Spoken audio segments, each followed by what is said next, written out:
Thank you. Today, I'll be talking about trend estimation and time series signals. If nothing else, I guess you will take away how to do trend estimation and then maybe do extrapolation on the time series signals. This is generally some of the newspapers forecasting does. Again, my name is Bugra Akyildiz. I work as a data scientist at Akyildiz. I create a machine learning newsletter every week. And any questions, feedback, comments are more than welcome. And you could send an email at bugra@ny.edu. The presentation slides and also I have a Python notebook could be obtained in that link. This will have the presentation and also the notebook. Which is basically how you could reproduce the plots that I will be presenting and also the data part. A little bit about the company that I work. It is a private social networks that tries to bring private companies and investors together. We are basically enabling business owners to access capitals. So today I'll be mainly talking about trend estimation, and trend estimation could be broadly defined as a family of methods to be able to predict tendencies, regularities in time series signals. This broad definition doesn't explain too much around trend estimation because it depends on the problem and also the domain, how the signal is generated, and what type of processes could generate. Today, for example, in the keynote, we saw that costs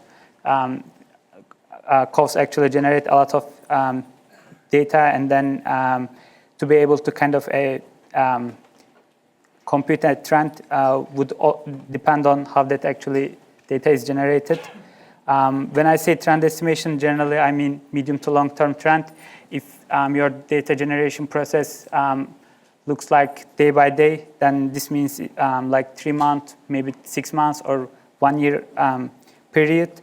And when I talk about trend estimation, I try to mitigate the seasonality or cycles from data. This could be considered as short-term changes, not necessarily medium or long-term. So this could be like the what part. The trend estimation tries to kind of fit a trend on top of the signal that you are computing. But there is also a why part. Trends are very interpretable.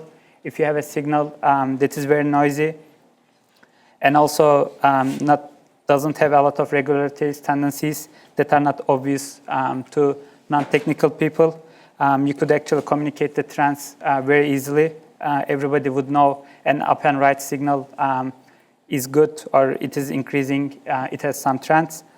And trends are very easy to process as well. If you are computing a slope over top of a noisy signal, and computing slope is basically taking a derivative. And when you take a derivative of a noisy signal, generally the noise gets amplified and the signal that you are interested in attenuated, and the signal to noise ratio decreases, which is not very good.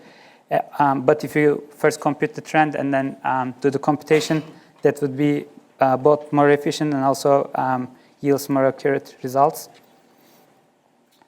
So as I said, it depends on the problem and domain quite a bit. So I'll be presenting 6 different methods, and I'll kind of show what type of things they are, whether they are robust to noise or whether they are linear or non-linear, along with the Python code. But before jumping to the estimation methods, I'll be using this S&P 500 stock market index data, which is basically another stock market index. Is a bunch of stock market closing price, but the National Bureau of Economic Research classifies these common stocks as a indicator of business cycles. So this is arguably most representative ones if you want to kind of see the business cycles. And if you follow the notebook link, this is basically the 3 lines of code that you could get the data, and then it drops df. And this is what the data looks like. So in here, when someone sees this graph, one could easily say, okay, there is a trend. It goes from bottom to up, but we have a lot of abrupt changes in here. We have some outliers from here and there. And the data day to day, the closing price fluctuates a lot. In retrospect, you could say the signal is noisy, but when you are in that day, it doesn't actually look like it is just a closing price change. And the data is from 1st January 2014 to 11th July 2015.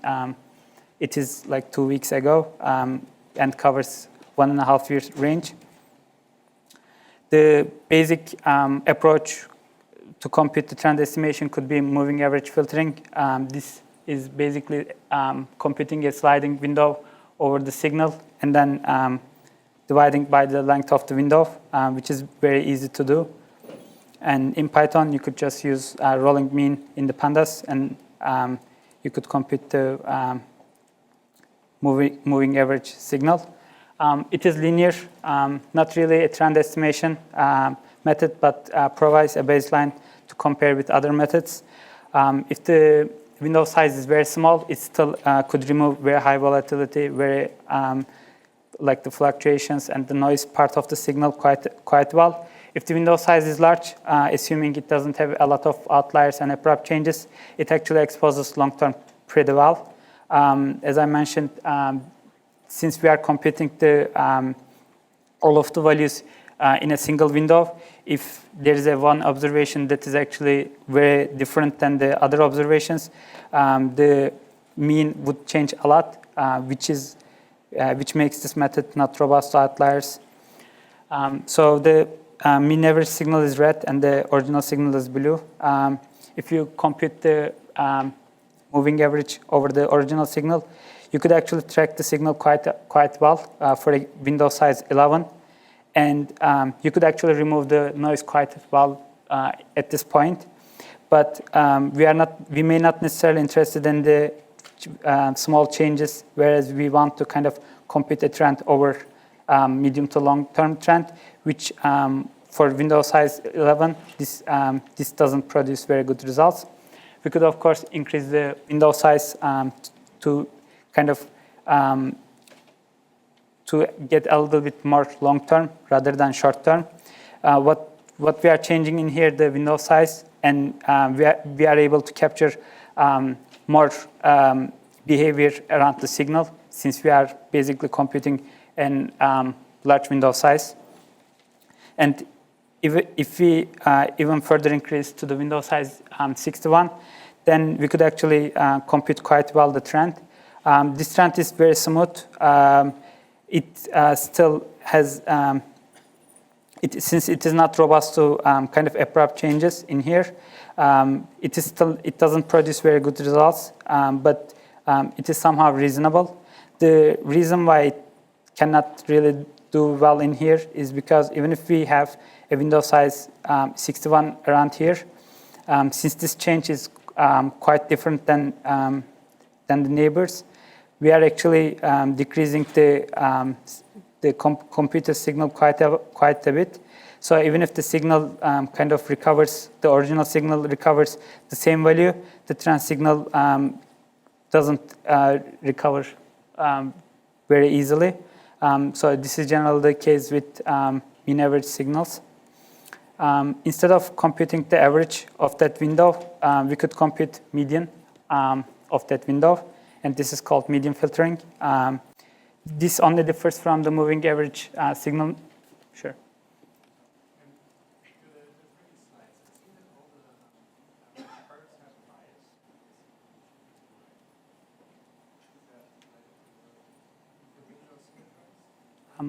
I didn't hear the question, sorry. It seems in all these fits and the average curve, the smooth curve, has bias. It's shifted to the right. Yep. To the original data? So that is how. So the question is the mean average signal has a bias towards to the right. That is because I am sliding the window from the beginning, but since I need to compute a total window, even if I compute in here, I don't have the past observations. So unless I kind of come at least half the size of the window, so in here, window size 11, unless I have 5 past observations, I can't really compute a value in a sliding window approach. So I need to have 5 past observation, 5 future observation at that point. Maybe I could actually. So in here, for W equals 11, I need basically 5 future and 5 past. So that is kind of the bias. So I'm kind of lagging behind half of the size of the window. And for the 61, this is much more obvious. I need to basically have 1 month of data, and then I could only compute the February 1st because I need to accumulate the January 2014. So the median filtering only differs from the, it is again a windowing approach. I am only computing the median of that window. In Python, this is also very easy. In the SciPy, there's a median filtering, and also NumPy has as well. SciPy has support for multidimensional arrays, so generally I tend to use the SciPys, but most of the libraries support for medians. So the median is nonlinear. When we compute a moving average over a window, we are actually computing spatially related observations. And for the window size, very large size of windows, moving average, all of the observations in a given window actually contribute somehow to the computed value, whereas in the nonlinear case, they may not be the case. As long as you have a very large size of window, the spatial observations don't have actually any effect.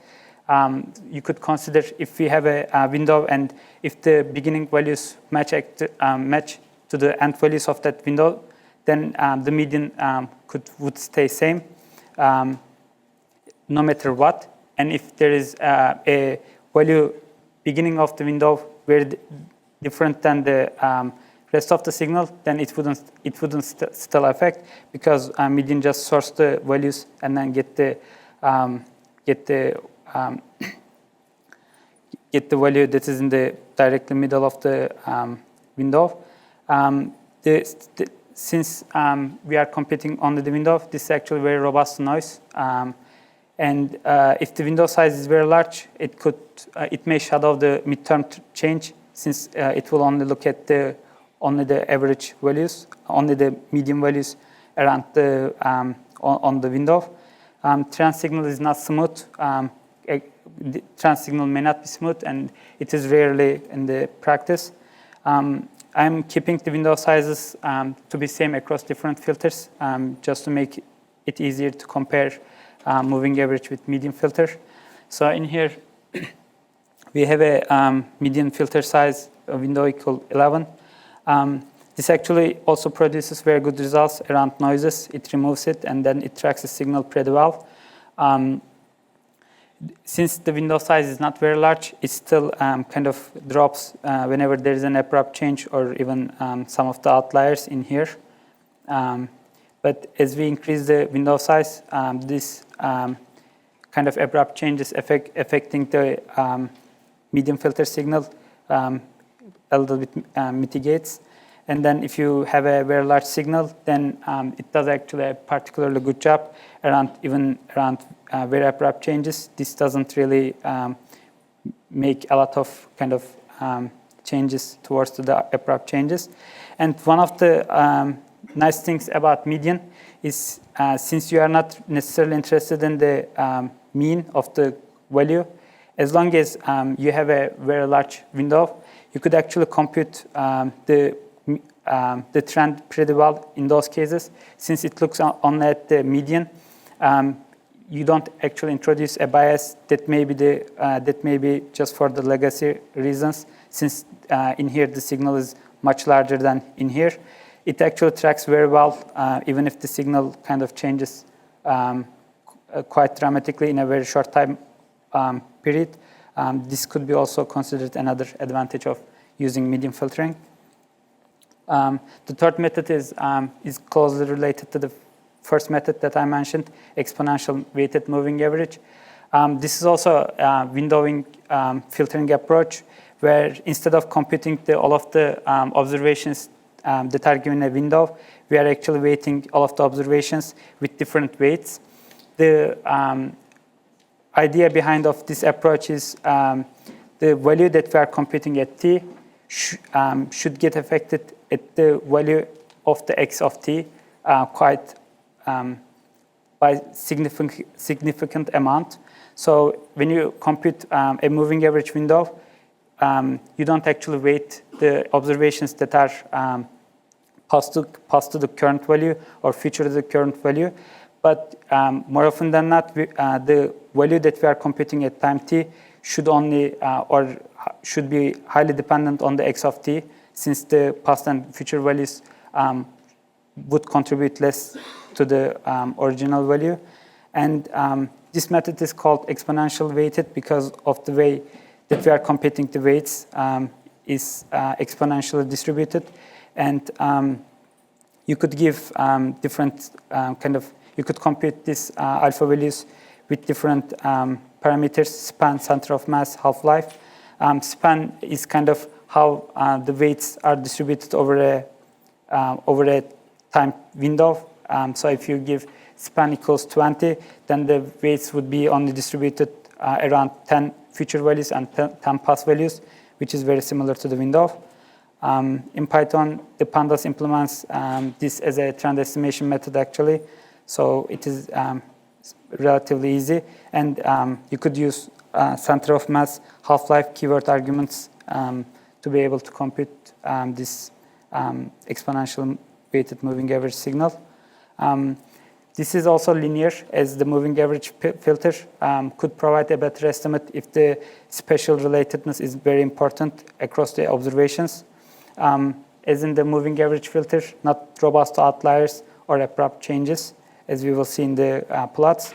And this provides a much flexible kind of framework to put different weights across observations, so that you could give more emphasis on the future values or past values, and then change however you like.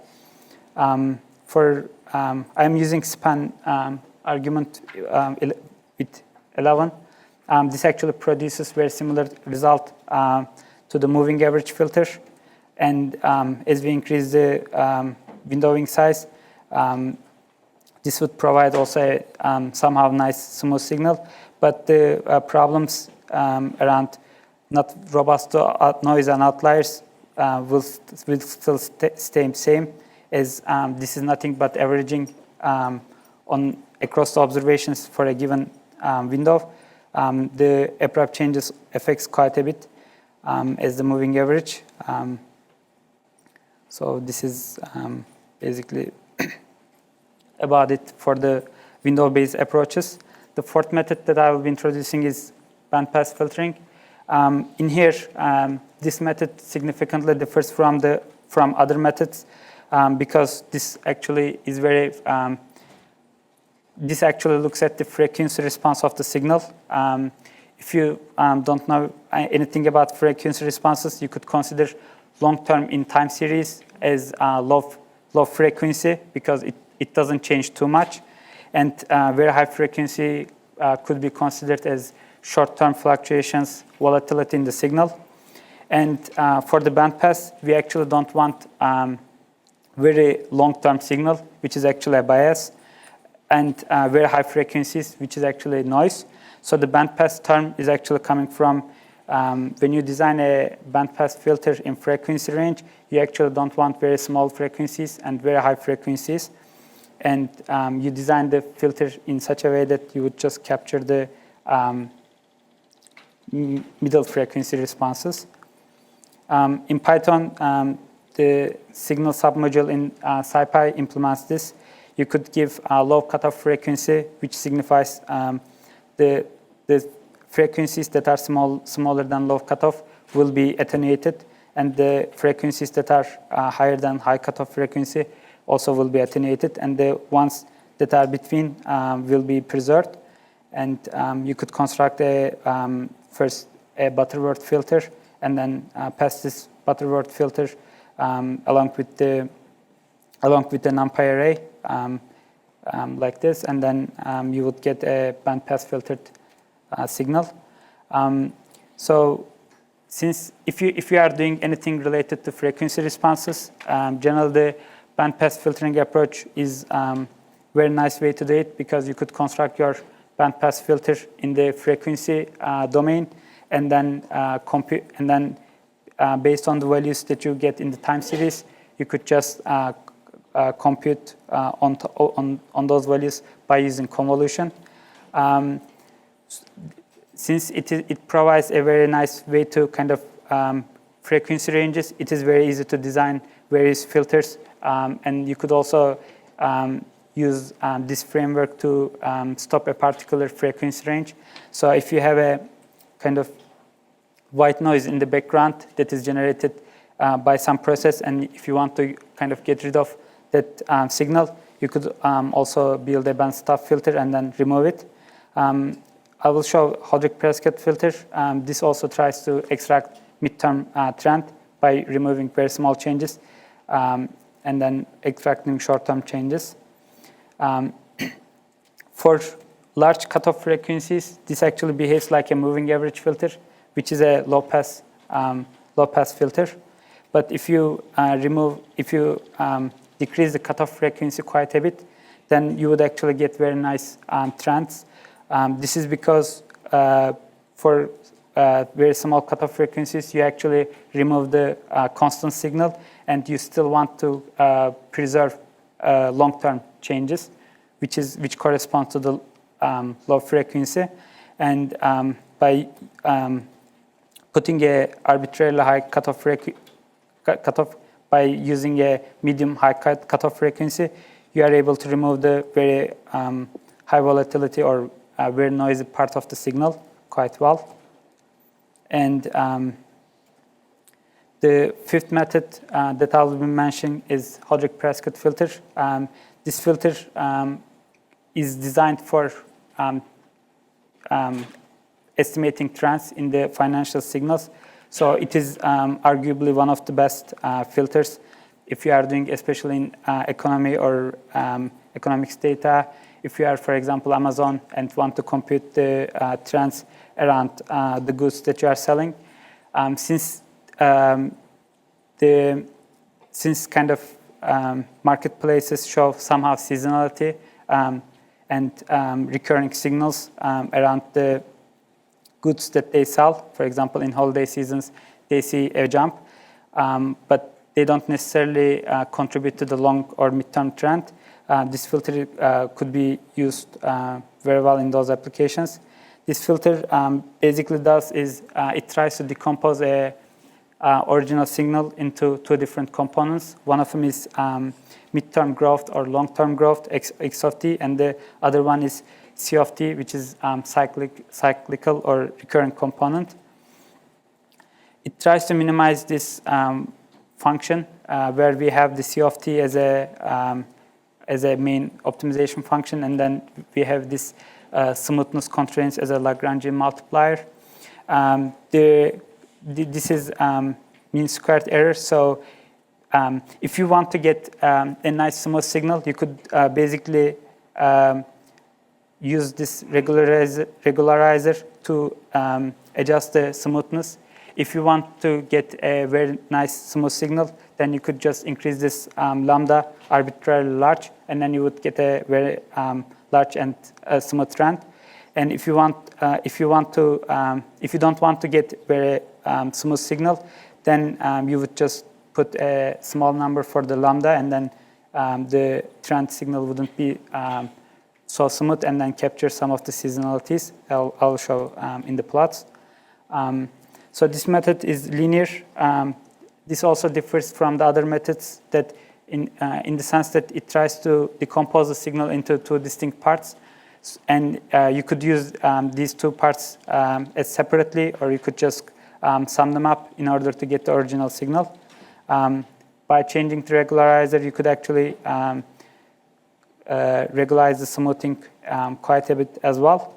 This is also, if you look at this filter's frequency response, this also resembles bandpass filter that I showed a little bit earlier.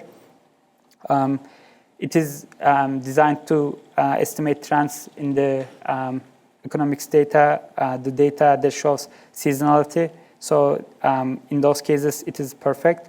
And since we are minimizing the root mean square error, if the noise in the recurrent component is normally distributed, then it produces good results.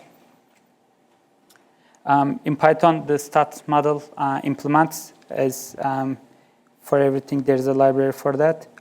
You could pass a closing price, and then the regularizer is actually the abbreviated with lamb. And then you could get a nice tuple with one of them is cycle, and then the other one is trend. So I put this, maybe I'll go with the last one. So as I mentioned earlier, if you have a very large smoothing parameter, this actually just produces a trend that is like a linear signal. But the good thing about this one is the cycle signal is very nicely captured in here, where you are kind of trying to decompose the blue signal into two distinct parts, where one of them is just the trend or the change that is very related to the long term, whereas the red signal, the cycle signal, is preserving or capturing the short-term changes and the fluctuations around the signal. So for a bunch of applications, you may not necessarily be interested in the red part, but if you know that somehow the red part and then maybe yellow part separately, you could also reconstruct the original signal. For the estimation, you may want to use the trend is separately, and then for the cycle signal, you could forecast on top of the yellow signal, and then put the cycle signal in order to forecast what the demand is for the time of, for example, in December 2014. This would provide a very nice framework to capture both of those signals. If you have a somehow small smoothing parameter, this actually tracks the original signal quite well, but the cycle signal or the recurring signal doesn't capture much. It only captures very kind of noisy parts and then stops there, since the smoothing parameter is not very large. If you increase a little bit more, you could capture more on the trend side, and you could capture more on the cycle signal, and then the trend signal would be a little bit smoother than the original one. As I mentioned, if you have a signal that shows even very like slightest cyclic trend in the original signal, then this method provides a very nice way to kind of compute both the trend and also the cycle. So in here, we have this root mean squared error minimization. As I said, this is good for the noise that is normally distributed, but generally, if you have signals that have outliers and abrupt changes, chances are the noise is not very normally distributed. And in order to mitigate that problem, there is a method L1 trend filtering. Instead of you could consider this trend filtering method is, instead of minimizing the mean square error, what if we minimize the L1 of that error? And then since L1 is by definition is somehow robust to noise, you could actually compute pretty well trend. You could compute the trends on top of the original signal as well. So the L1 trend filtering produces trends that are piecewise linear and generally very smooth. It is not. It is a nonlinear trend estimation methods. I will show later whenever it produces kinks or changes in the trend, in the estimated trend, that is actually significant. That kind of signifies there's an abrupt event or there's an outlier where those kinks or the changes could be used for outlier detection. Computationally, this is a little bit expensive since we are doing L1 minimization. And as I mentioned earlier, yields good results when the noise is kind of exponentially distributed. You could use, this is my library. It is not available through pip, but you could get from the GitHub repo and then install it. It supports Python 2.7. The research group that are in Stanford wrote the library in MATLAB. I basically convert the MATLAB into Python, and then with a regularizer very similar to the Hodrick-Prescott filter regularizer actually, you could use this in a very similar way. And for small regularizer, this provides this kind of tracks the original signal very similar to Hodrick-Prescott or some other methods like medium filtering very well. As long as you increase the regularizer, which provides somehow a smoothness constraint on the trend signal, you could compute piecewise linearity. And for the trend, since this is piecewise linear, when you increase the regularizer even further, this provides a very nice way to kind of fit to the original signal. This doesn't capture asymptotic behavior around in here. The medium filtering approach was actually capturing that. So there are always like advantages and disadvantages, or even exponential smoothness signal captures that asymptotic behavior. But in general, if you look at the L1 trend, this actually provides a very nice way to kind of summarize the overall signal quite well. Even if it looks very smooth, it is actually not smooth. It is piecewise linear, but you could, after you compute the trend, you could do a low pass filtering, or you could do a moving average filtering, and then you could get a very nice smooth signal as well. As I mentioned earlier, you could get the library from GitHub. It supports Python 2.7. And this is mainly about it as far as my talk goes.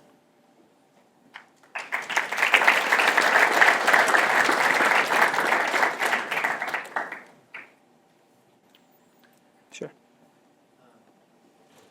Which of these methods might be the simplest to extract where the peaks or outliers are with respect to trends, or are they all similarly easy to access?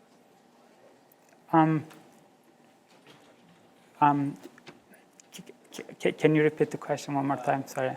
So suppose in the S&P 500 data you showed there were maybe 4 or 5 dips, or let's say outliers on a month-over-month basis, or let's say week-over-week basis. Which of these methods would be the easiest or fastest to say two things? There were 5 outliers, and here's exactly where they occurred, and this is how far they deviated from the average trends.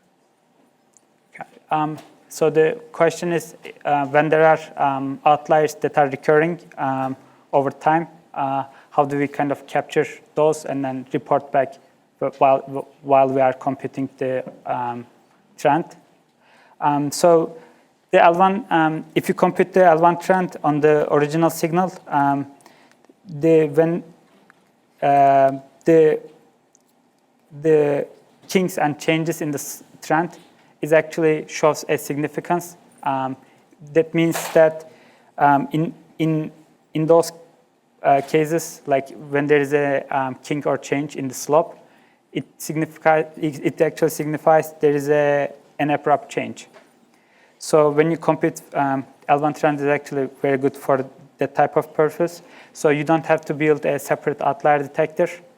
You could just use the L1 and then look at the slope where it changes a lot, and then kind of put outlier points there, and then maybe remove from that from the original signal, or you could still use it with maybe larger regularizer so that you would get a smooth trend. But for I guess for an adjusted regularizer, you could do pretty well with the L1 trend filtering. So do any of these, like the L1 methods, have a built-in attribute called inflection points? It doesn't, but you could build that on top of the trend. So for example, you could, when you compute the L1 trend, you could actually compute the first derivative of the signal. And then first derivative of the signal would be very different around in here. It actually only decreases like in here, for example, and then the slope would be very significantly larger than the around. So you could build something like this to be able to detect. You could also like build an outlier detector separately, maybe like using medium filtering approach or some other method to first detect those outliers and then do the estimation on top of kind of process signal. Yeah. Sure. Regarding the span on the exponentially weighted moving average, is there a convenient way that you come across to kind of tune that? So the question is there a way to tune the span parameter in the exponentially weighted moving average? If you have a loss function that you try to optimize, like maybe L2 or L1 or some other loss function, then you could actually compute different kind of different losses with different span, and then choose the one that is somehow produces the best result. But as far as I know,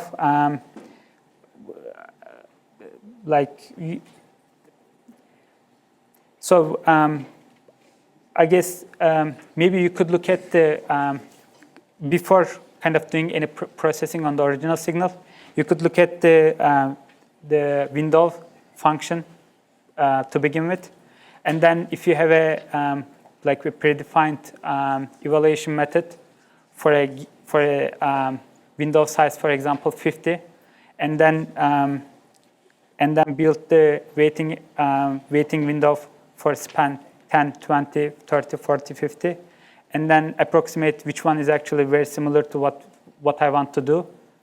Then you could actually remove the signal component, and then you would just compare the weighted windows with the one that you want to kind of approximate.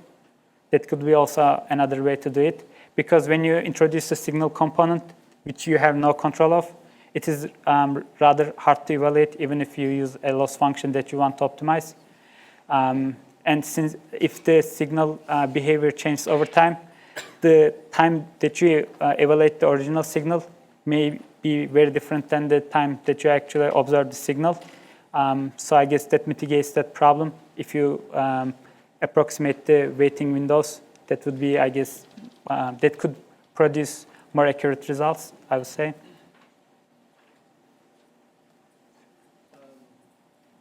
For the Hodrick specific filter, Mm-hmm. it's split into two components, the trend and the cycle. Yep. So is there an implication there that the cycle will repeat over several windows? So use that for prediction? Sure. So the question is, the Hodrick-Prescott filter implicitly assumes that there is a cyclical component and the trend signal. It is actually designed for recurring cycles. So the business cycles is like you have a holiday season, and then your sales go up, and then kind of goes back, and then goes up, and then goes back. The Hodrick-Prescott filter is designed for those particular applications. So it is perfect for that type of signal. It kind of extracts very nicely those cyclical components from the trend signal, and then do the forecasting on the trend signal, and not necessarily on the this recurring cyclical component, which you may have no control of, and then get an original signal. I tried to mention that if you have a trend signal and then cyclical component, and if you kind of want to estimate or you want to forecast how big your business is from 1 year, 2 years, you should actually use the trend because this is like the market movement, or maybe much more oriented towards outside of what your business is doing rather than how you are performing against that market. So you could always use that trend to forecast and then put the cyclical component on top of it to get a kind of nice real picture of how your business is performing. Sure. Last year, Twitter open sourced some code for a breakout system. They use it for when like a hashtag suddenly becomes popular. Do you have a chance to look at that at all? So the question is, the Twitter published I think an R library for anomaly detection last year. I played a little bit. I haven't used in production. I played a little bit. It is particularly good when the change is in very short time period, and then it kind of fires and then goes back again. I think in those particular problems, it is particularly good. But I didn't look at when the abrupt change somehow goes a little bit, for example, for like 1 month or 2 months and then goes back. I haven't investigated in those applications. Is there like a 1 or 2 sentence, just this is what it is in English? Where looking at the code, they don't really say, it kind of does this. Yeah. So I guess I don't know a lot of internals on that. I know that they are trying to measure some properties around the.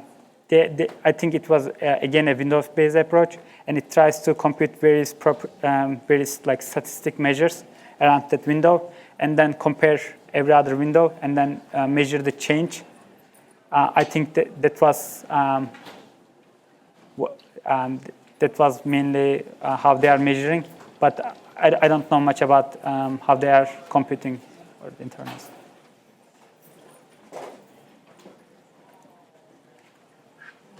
So I guess I consumed all of the questions. Thanks for coming.